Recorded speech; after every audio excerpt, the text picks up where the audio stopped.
Power star Pawan Kalyan హీరోగా నటిస్తున్న Harihara వీరములు cinema నుంచి హోలీ పండుగ సందర్భంగా మేకర్స్ బిగ్ అప్డేట్ ఇచ్చారు. ఈ చిత్రానికి సంబంధించిన కొత్త విడుదల తేదీని ప్రకటించారు. AP deputy CM power star Pawan Kalyan ఒకవైపు రాజకీయాలు మరొక వైపు సినిమాలు అంటూ జోడు గుర్రాలను స్వారీ చేస్తున్నారు. ప్రజాసేవే లక్ష్యంగా దూసుకుపోతున్న ఆయన వీలు కుదిరినప్పుడల్లా కమిటెడ్ అయిన సినిమాలను కంప్లీట్ చేసే పనిలో ఉంటున్నారు. ప్రస్తుతం పవన్ చేతిలో పలు సినిమాలు ఉండగా వాటిలో హరహర వీరమల్లు కూడా ఒకటి. భారీ బడ్జెట్ తో పీరియాడిక్ డ్రామాగా తెరకెక్కుతున్న ఈ చిత్రాన్ని మొదట్లో క్రిష్ దర్శకత్వం వహించగా పలు కారణాలతో ఆయన చిత్రం నుంచి వైదొలిగారు. ప్రస్తుతం ఈ మూవీకి జ్యోతి కృష్ణ దర్శకత్వం వహిస్తుండగా షూటింగ్ చివరి దశకు చేరుకుంది. ఈ సినిమా ఎప్పుడు థియేటర్లోకి వస్తుందా అని ఫ్యాన్స్ తో పాటు అభిమానులు కూడా ఎంతో ఆశగా ఎదురుచూస్తున్నారు. పవన్ కళ్యాణ్ తిరిగి రాజకీయాల్లో బిజీ కావడంతో ఇంకా ఆలస్యం అవుతుందని భావిస్తున్నారు. కానీ రీసెంట్ గానే పవన్ షూటింగ్ లో రెగ్యులర్ గా పాల్గొనడంతో ఈ ప్రాజెక్ట్ పై అంచనాలు పెరిగాయి.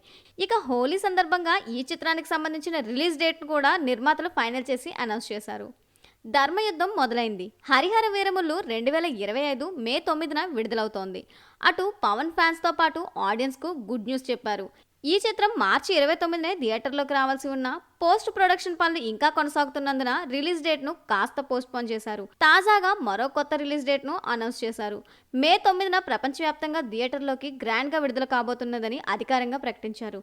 తెలుగు, హిందీ, తమిళ్, కన్నడ, మలయాళ భాషల్లో గ్రాండ్ గా రిలీజ్ కాబోతుండటం విశేషం. ఈ చిత్రంలో భారీ యాక్షన్ సీన్లు, యుద్ధ సన్నివేశాలు ఉంటాయని ఇప్పటికే నిర్మాతలు సినిమాపై అంచనాలు పెంచుతున్నారు. మరోపక్క ఒక్కొక్కటిగా అందుతున్న అప్డేట్స్ కు భారీ హైపే నెలకొంది. పవన్ నుంచి ఇదే మొదటి పాన్ ఇండియా ఫిల్మ్ కూడా కాబోతుండటంతో ఫ్యాన్స్, అభిమానులు ఎంతో ఎక్సైట్ గా ఎదురుచూస్తున్నారు. మరోవైపు Pawan Kalyan AP deputy CM గా బాధ్యతలు స్వీకరించిన తర్వాత రాబోతున్న చిత్రం కావడంతో మరింత అంచనాలున్నాయి.